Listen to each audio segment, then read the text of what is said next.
A mystery that cannot be explained. An enigma that defies reason. Surprising and unexpected, and to encounter such a mystery firsthand may change your life forever.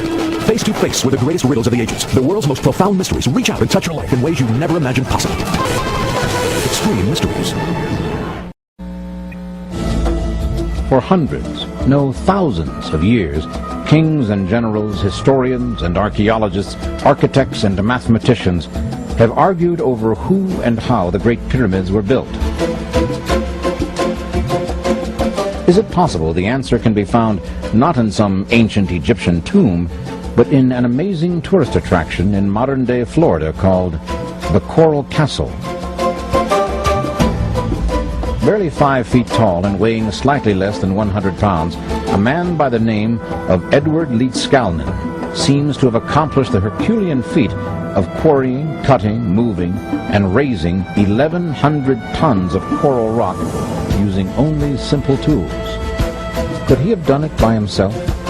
Is it possible that one man, a small man at that, could cut, quarry, and move these massive coral stones by himself?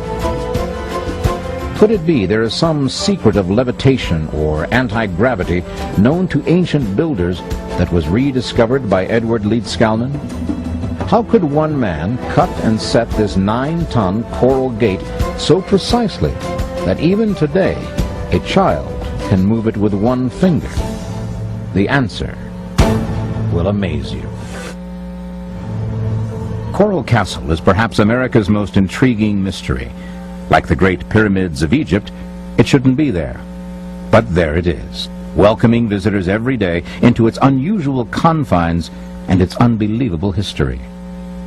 Ed Leedskalnin said he knew the secrets of how the pyramids of Egypt were built, and I believe his claim was accurate. If we assume that Ed Leedskalnin and the pyramid builders were using the same tools and methods, then based on Ed's abilities, it would have only taken approximately 4,700 workers to build the Great Pyramid, instead of the 20,000 to 100,000 that is estimated.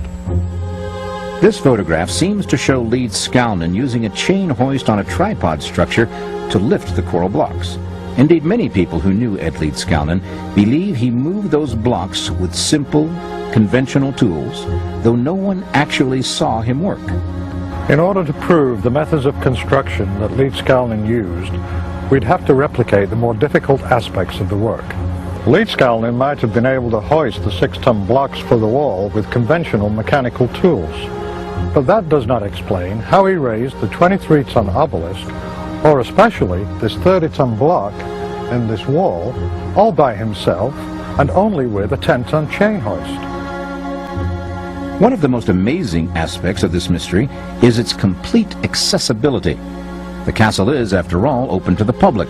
So has anyone ever tried to move any of Leedskalnin's structures with conventional tools? Or tried to figure out how many people would be needed to do the job? One of Ed's most remarkable works is the 9-ton door. It's so perfectly balanced on an all-mill shaft that incredibly it will open to the push of one finger. In order to repair the door in 1986, Coral Castle had to hire a 6-man crew with a 20-ton crane to move the door and make the needed repairs. And after the repair, the door was no longer as perfectly balanced and positioned as when Leedskalnin constructed and placed it by himself. So how did Leedskalnin do it? And just how much did Leedskalnin want the world to know? Can we discover any clues to his secret building methods in the papers and booklets he wrote? In his booklet on magnetic current, Leedskalnin said that all matter consisted of individual magnets. He believed that magnets from the middle of the Earth attracting objects containing both North and South Pole magnets cause gravity. Is it possible that Leedskalnin somehow figured out how to turn off gravity using his unconventional ideas about the nature of all matter? But isn't a world without the law of gravity really an impossibility? And because I'm brave enough to ask questions, I come under scrutinies. Is Wendy using your lunch money to buy heroin? Probably not. But how can we know? I don't want my lunch money going to drugs. Who's taking these drugs? What would be the point? I'm asking questions. I was baffled about the nature of anti-gravity until a colleague asked me to describe it. I said that it was a means by which objects could be lifted. And then I realized that we were already applying anti-gravitational techniques in our everyday life. like getting out of bed in the morning, or an airplane, rocket, and forklift are all devices to overcome gravity. So I asked myself, what if there's no such thing as gravity? If, as Leigh Skalnin claimed, all things, all matter, consists of individual magnets, could the known properties of magnetism explain gravity? Then I began to speculate that Leigh Skalnin was creating anti-gravity by simply flipping the magnetic poles in his coral blocks so they would match and therefore repel the magnetic polarity of the Earth. The flywheel in Leigh Skalnin's tool shop consists of bar magnets set in cement. It is mounted on a 4th row camshaft. But this photo of Leigh Skalnin with his hand on the crank may not represent the entire operation. It is possible that there was a reciprocating engine attached to the crankshaft so that Ed could walk away and leave the flywheel running. I believe also that it became part of a radio transmitter. This photo of Ed Leigh Skalnin working shows him lifting a coral stone with his chain hoist on a wooden tripod. The tripod was made of old telephone poles with a small wooden box on top. Leading out of the box was a wire cable that goes down towards the ground. What was in the box is of course a mystery, but I speculate that it contained radio tuners such as those found in his tool shed. In this other photo, Ed is standing on the crossbars of the tripod. We can see that steps go up one of the poles to the small box. So it seems Leigh Skalnin needed access to the box while he was working, perhaps to adjust the tuners. Magnets, flywheels, reciprocating engines, transformers, tripods with mysterious boxes, and radio tuners. How do the pieces of this puzzle fit together? And could the answer be a way to defy gravity and a spectacular end to the energy crisis? With rolling blackouts and gas prices skyrocketing at the pumps, you won't want to miss what comes next. According to reports, whenever someone came up to the castle and rang the correct number of times to gain entrance, Leigh Skalnin would cover up his tools before coming out to talk to the person. Why was Leigh Skalnin so secretive about how he moved the huge coral stones? People also said he had a sixth sense to detect if someone was secretly watching, and he would immediately stop working and simply putter around. There is a mindset called the Italian tile layer syndrome. These renowned tilers would go all over the world laying tile for important buildings and people. No one was allowed to watch them because they were protecting their trade secrets. I believe that Leigh Skalnin had this kind of mindset. Was Ed Leigh Skalnin so secretive about his construction methods and about himself that he even used a hidden code in his writings? Leigh Skalnin self-published this curious little book called A Book in Every Home.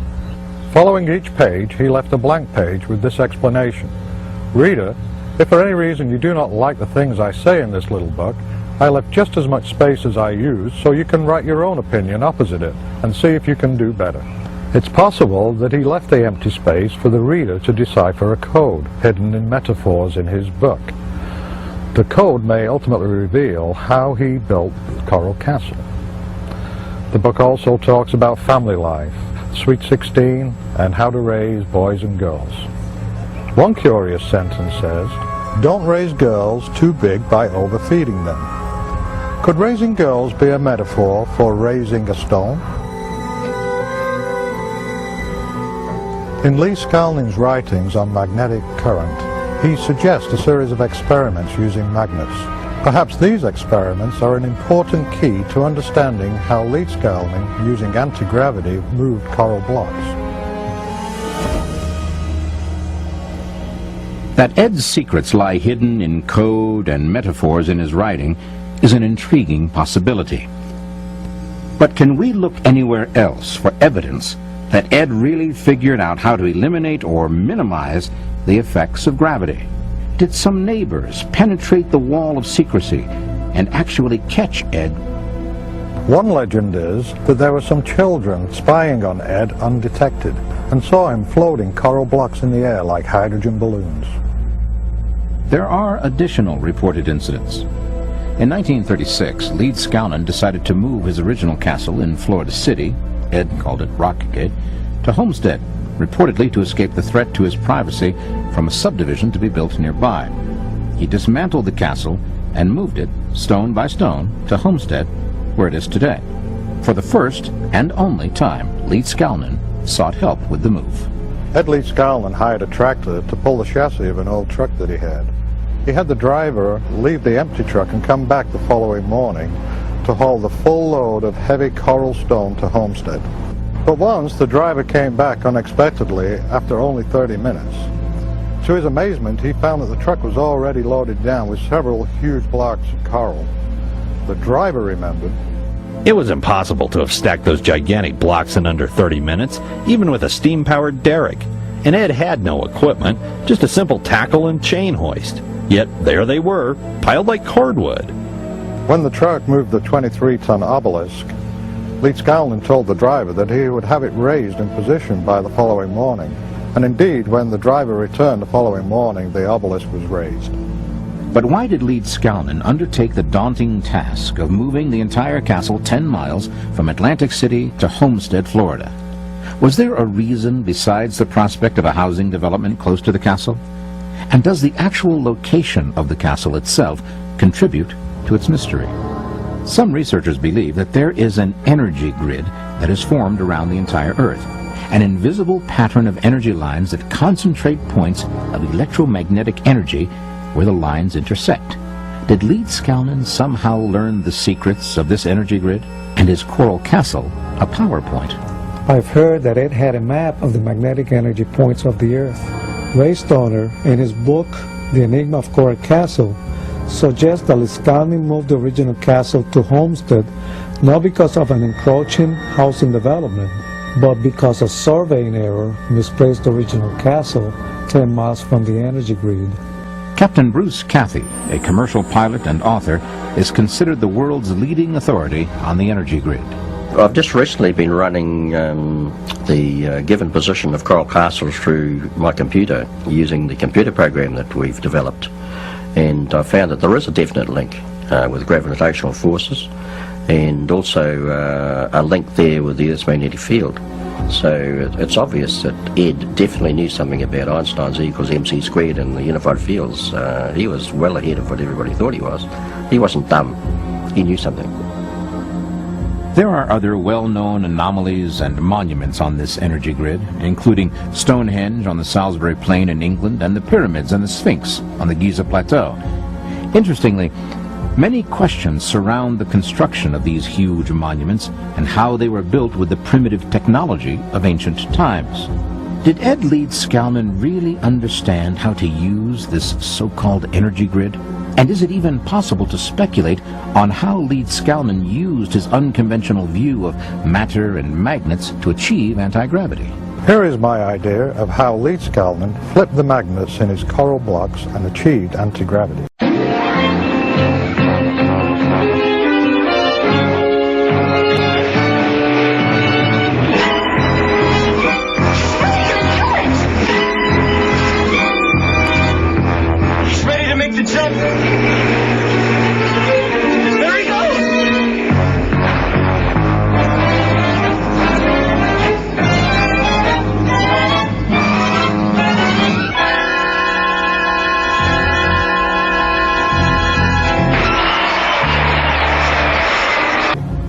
I believe Leedskalnin lifted a coral stone with the chain hoist, just enough to get the wire cable, coming from the small box on the tripod, wrapped around the stone center.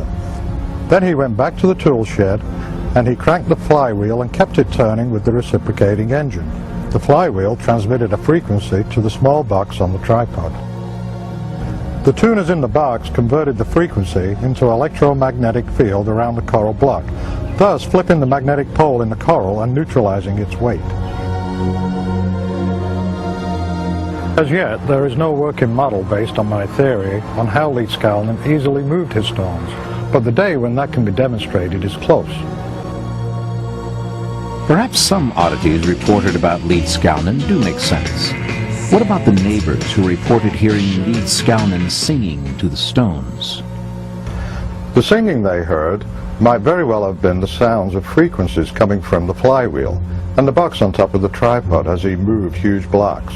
Something up here, and I think the key thing is we're looking at technologies that are not the same as ours. Yes, And that's yes, partly that's the why point. archaeologists can't see them, because they're looking for us in the past, and they're not open to the possibility that there are whole other kinds of technology that could be used. Right. I always go back to the ancient Egyptian traditions that speak of priests chanting as these huge blocks were lifted into the air. Were they using some kind of sound effect, some kind of use of sound that was able to manipulate matter? We know that sound can manipulate matter, as a matter of fact, but they're lifting these blocks. Again and again, it appears in ancient Egyptian traditions.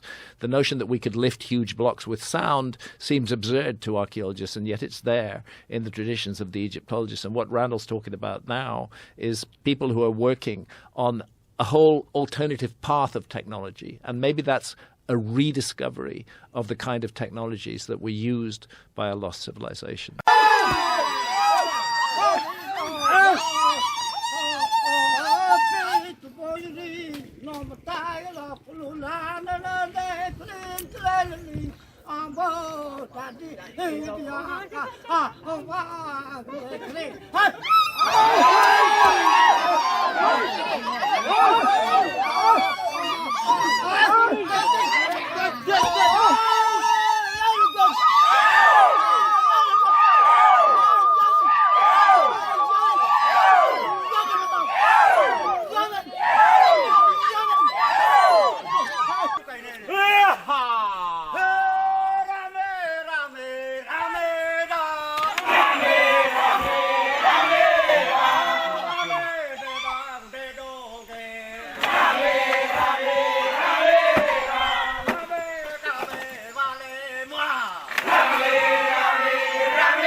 There are a number of tantalizing clues. For example, here in Ed's tool shed are bottles wound with copper wire and a variety of radio tuners. What could be the significance of these objects? I believe Lee Scowlin was experimenting to find the frequencies that would work to flip the magnets in the block.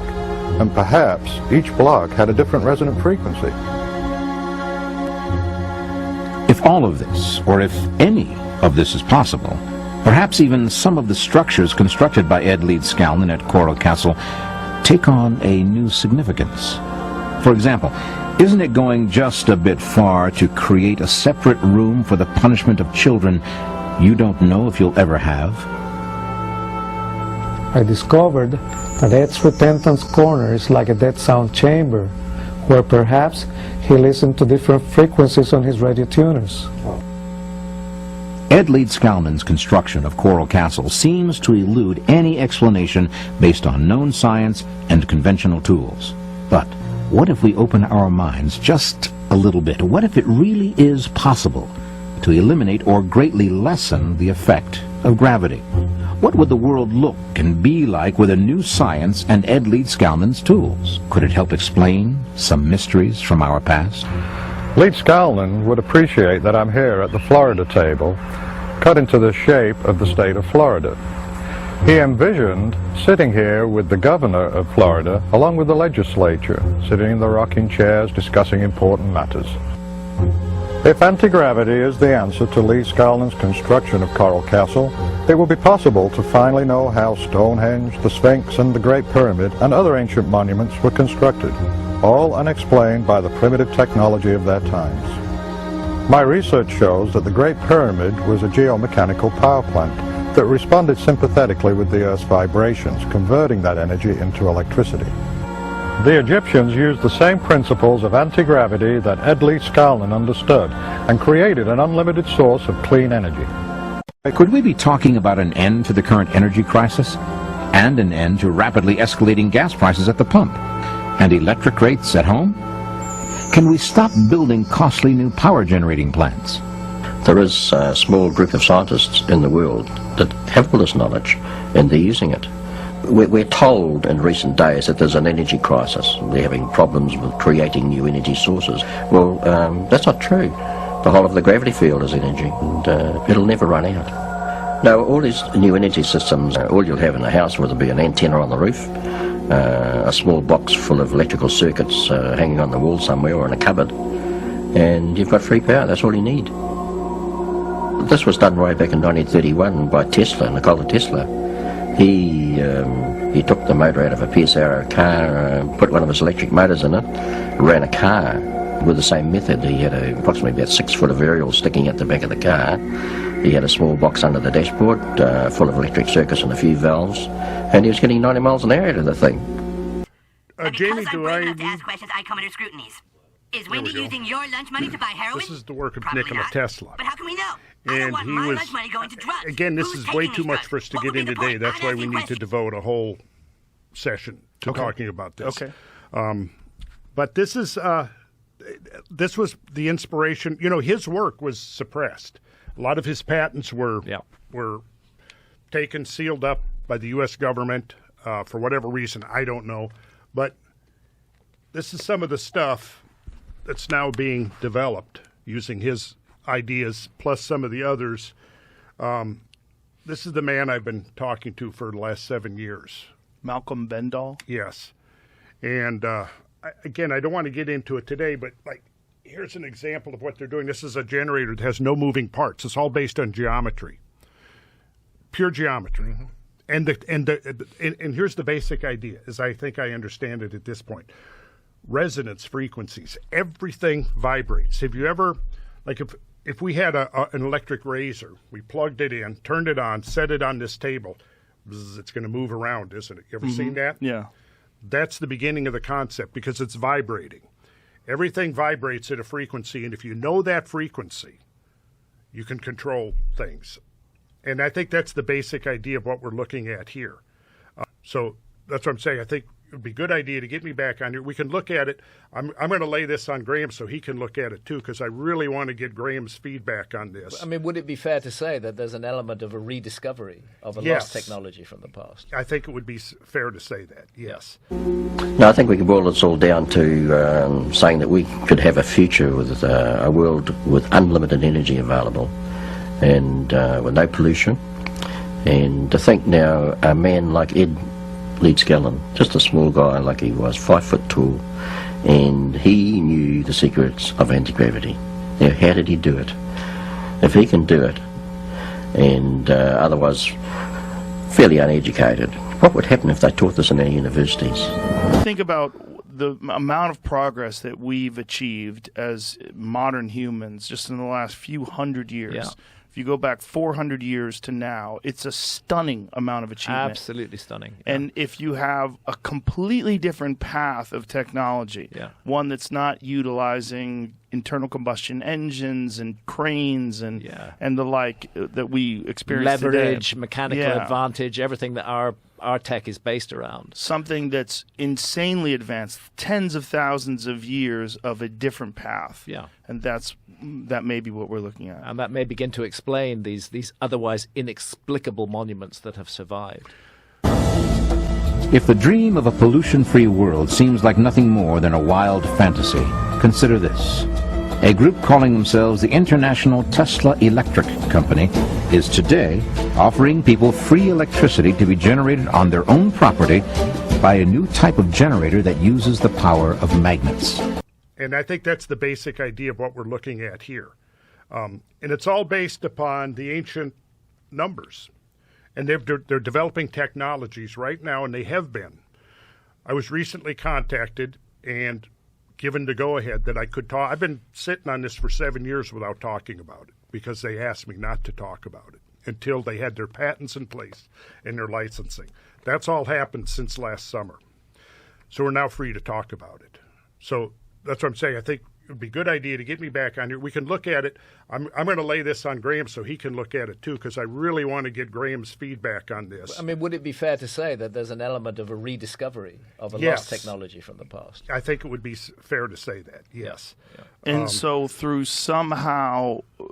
this technology, they're able to move stones or cut stones or all the above? All the above. And even transport them? Whoa, Yes. what is all this? Copies of all the patents. I have videos of the testing of the prototypes. And Mazda, the car manufacturer in Japan, is getting ready to do a $25 million testing of some of these prototypes that they believe they can retrofit internal combustion engines with. And there's over 100, they've developed over 100 patents on some of this stuff. And it's amazing. And what would be the fuel? Well,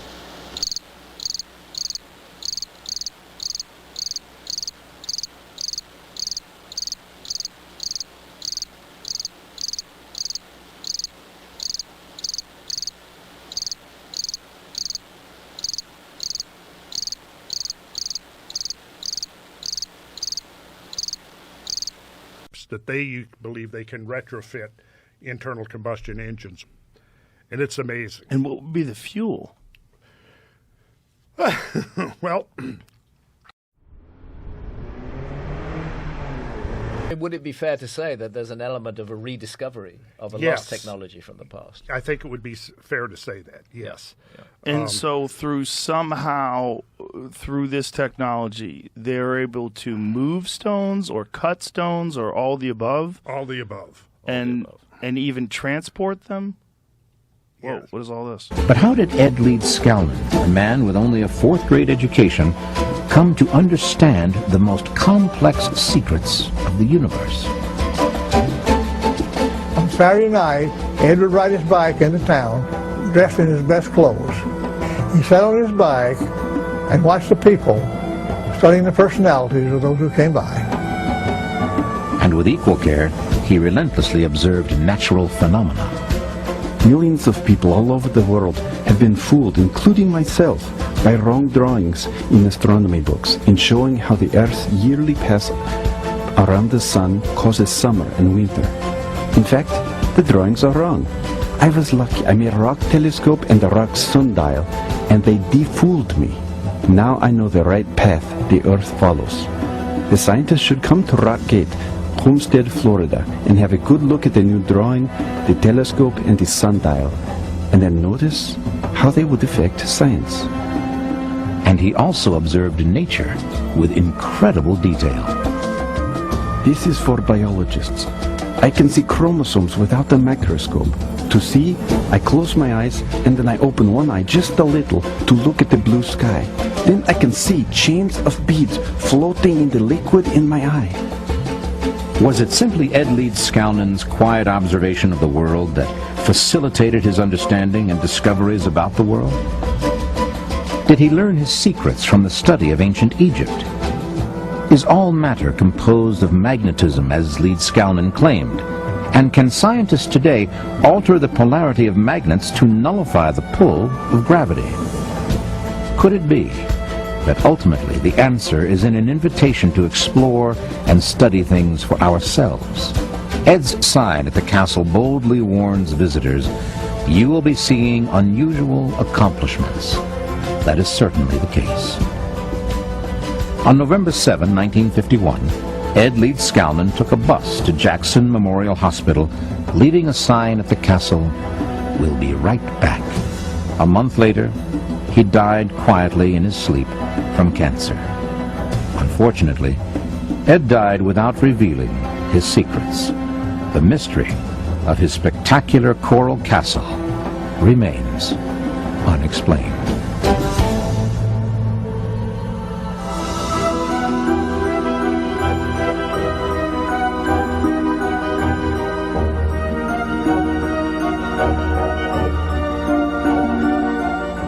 And thousands of years. Stuff just keeps on getting older. If you the Great Pyramid of Giza is probably the most stunning of all these ancient structures, and the stones are immense, and some of them were cut from a quarry that's hundreds of miles away.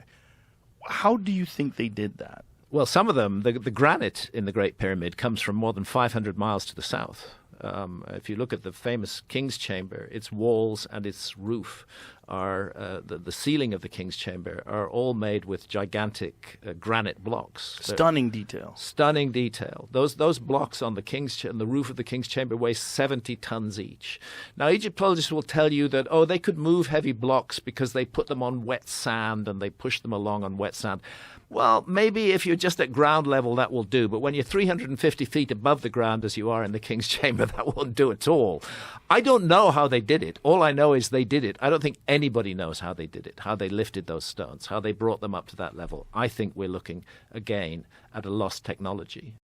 It is very hard for archaeologists to explain how that was done using purely leverage and mechanical advantage. You can say, perhaps they built a ramp and hauled the stones up the ramp. But then you have to confront basic laws of physics. You can't haul a stone weighing tens of tons up a slope that exceeds 10 degrees. Then you start doing the calculation. How long a ramp do I need with a 10-degree slope to get to 350 feet above the ground? Just dismiss all of that because science says it's impossible. Where does Graham Hancock get these scientific facts on the laws of physics and that ramps over 10 degrees are impossible to use?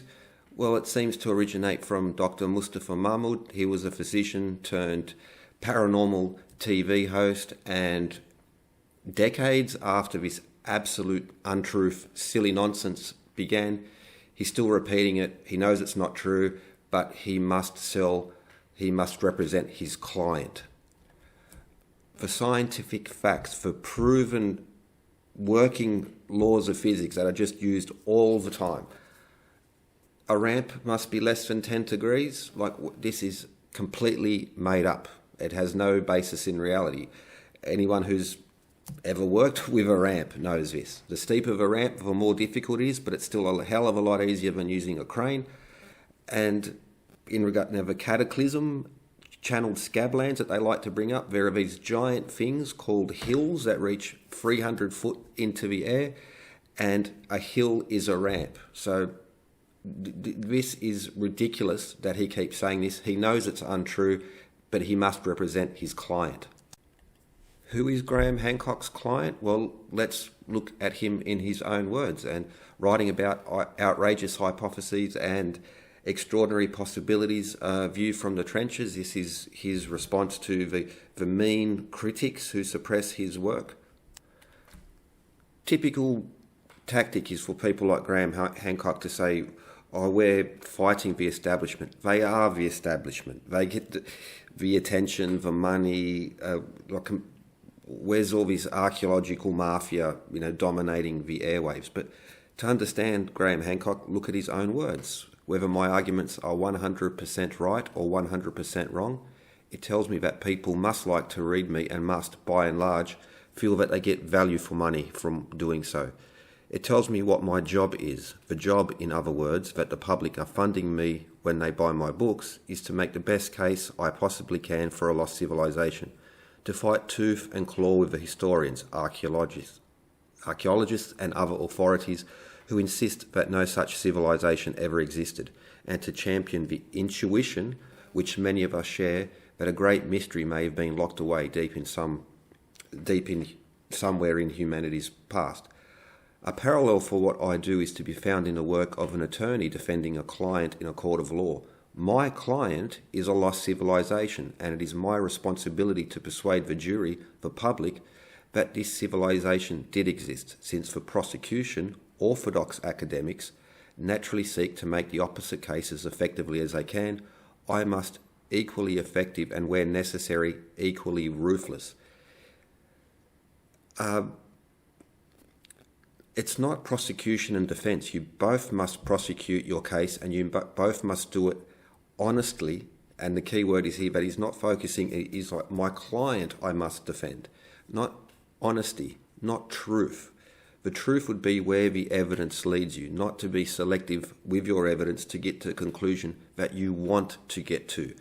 This is against reason. This is against rationality. This is in childish behaviour in the extreme. and this is an idea he cherry picks and is proud of it. Link in a description to the whole article. This is not out of context. He is ruthless in the prosecution of his case for a lost civilization based on intuition, and damn to hell the evidence. I'm just going to show you what suits me, and I won't show you what doesn't suit my case. This is, again, the antithesis of science, reason, adulthood, just in general. So he carries on. So this is certainly true, as many of my critics have pointed out, that I am selective with the evidence I present. Of course I'm selective. It isn't my job to show my client in a bad light.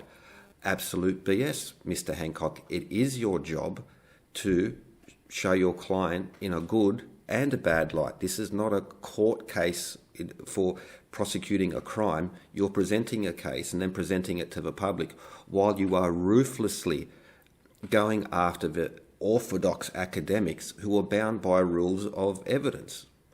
Okay, so he goes on to say, I don't care about the rules of the game here because it isn't a game and there are no rules.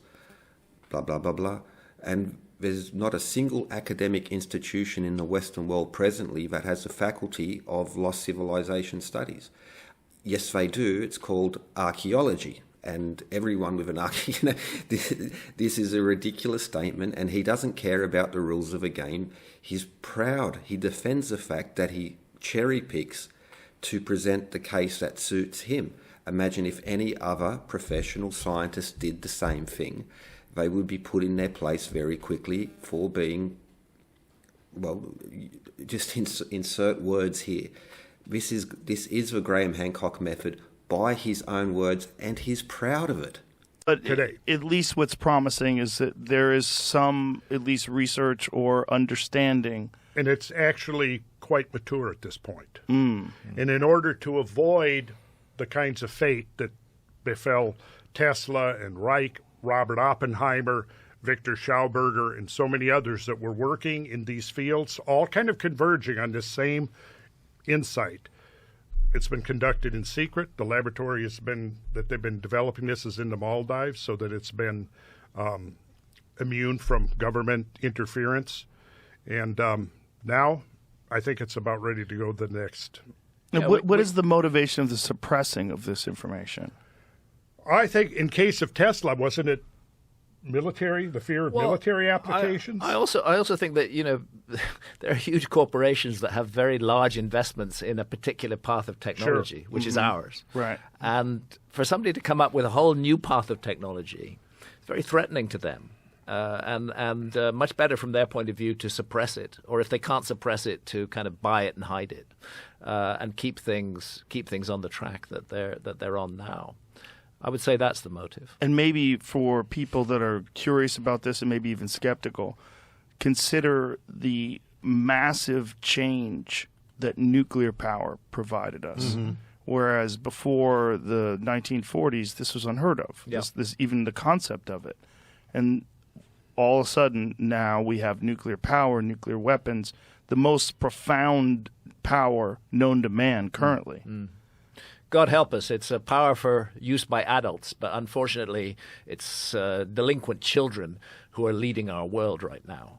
The leaders of our planet, the politicians out there, they're just complete arseholes. I can't think of any of them who I feel any respect for whatsoever. And it's they who are in charge of this frightening, terrifying technology.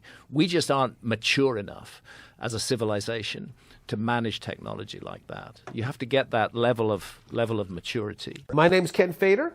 I'm a professor of anthropology here at Central Connecticut State University. I've been doing archaeology in southern New England for almost 45 years now. Archaeology struggles with this notion of how do we publicly promote what we're doing and get people to be aware of what we're doing. We're sitting in my lab, my archaeology lab. Around us are artifacts that we've recovered from sites here in southern New England over the past 40 years of digging. And then on the floor are all these objects that are produced by my students replicating archaeological artifacts. Ken was filmed talking about Atlantis and the lore and legends around this notion. I get an email from a colleague of mine, and he says, hey, Ken, I just got an email from an independent production company. They're looking for an archaeologist for their documentary about Atlantis, the lost continent of Atlantis. So they get in touch with me.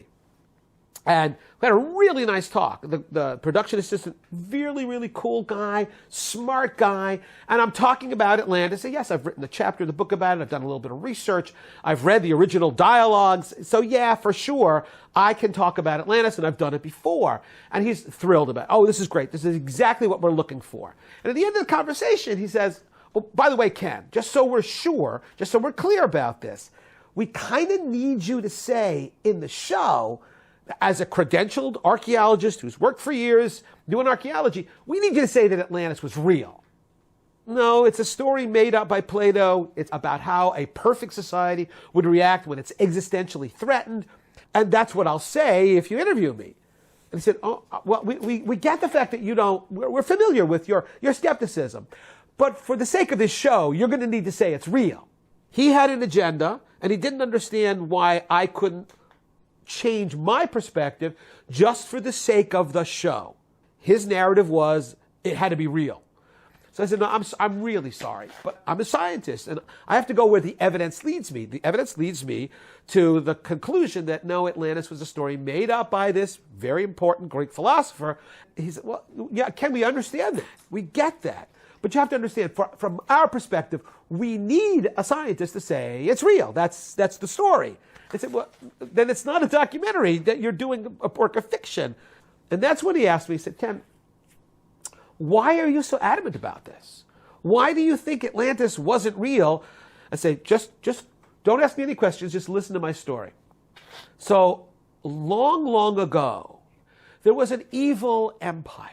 And that evil empire, militarily powerful, technologically sophisticated, economically very wealthy, and they were bent on taking over anybody who stood in their way. They wiped them out. Well, the only one group of people standing in their way of complete domination was a small, ragtag group of rebels, but they had something going for them that the evil empire didn't have. Everything was done equitably and fairly, and in fact, perfectly. And when that evil empire entered into their domain and tried to wipe them out, this small ragtag group was able to defeat that enemy. What story have I just told you? What Star Wars? No, I was telling you the Atlantis story. He said, what do you mean? Atlantis is a plot device, not a real place. Star Wars, Atlantis, it's the same thing. Nobody asks George Lucas, wait a minute, George, this really happened? No, everybody knows it's fiction. At the time, like 350 BC, they didn't say, Plato, is that real? No, they understood it to be a metaphor. So, of course, I'm not going to say Atlantis was real because I know it wasn't. The guy said, Ken, I love that story. That's a great story. Can I get back to you? I said, sure. He gets back to me. He says, my producer loves that. It's going to appeal to the right demographic. He said, oh, yeah, well, there's the thing, though. You don't have to say it's real. I said, okay, great. I'm not going to. But can you be a fence sitter? I said, what? Yeah, can you go both ways with it? Say, well, it might not be real, but maybe it will be real. And I said, no, dude. What is the point of all of this? Why do you want me to say something that I absolutely and categorically disagree with? It doesn't make any sense. And the guy goes, you're making it really hard on us, Ken, because we really want you to be in this. And I said, look, I'm sorry. I would be guilty of malpractice. Imagine if I were a physician and you came to me and said, Ken, we need you to say this drug works great. And I say, but the evidence shows that it doesn't. And you go, yeah, but for the sake of the story, we need you to say, yeah, it works great. I would be guilty of medical malpractice. I can't do this. Now, in my recollection of this conversation, the next thing he said was, all right, Ken, tell you what. You can be on the show, say whatever you want, but we'll give you cover. We'll edit it so that it makes it sound like you're kind of a fence sitter. You can tell your colleagues you didn't say exactly what we made it out to be in the show. And then I asked the question. This was the big question. I said, why do you want me to say something I don't believe in? Why do you want me to say that Atlantis is real? There was quiet on the end of the phone. And he says, I want to ask you a question, Ken. And this, I can't tell you anything directly. I'll ask questions. He says to me, We are an independent production company. We've been hired by ABC, the network, to do this. Yes, so? And he says, well, you do know who owns ABC? And I say, oh yeah, Disney owns ABC. And then he asks me, you got kids? I go, yeah. He says, have you seen any previews recently for a Disney movie? And I said, holy...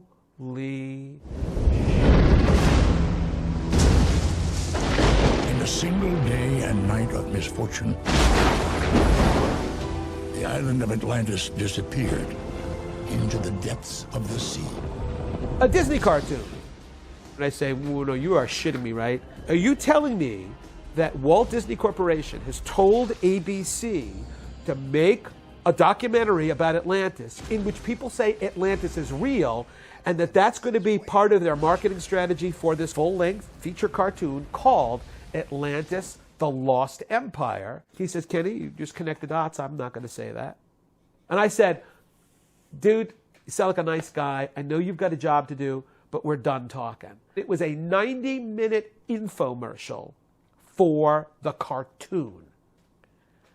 It was an amazing experience for me because I recognized at that point that so many of these shows are about entertaining people and has very little to do with science or what the evidence or data actually show.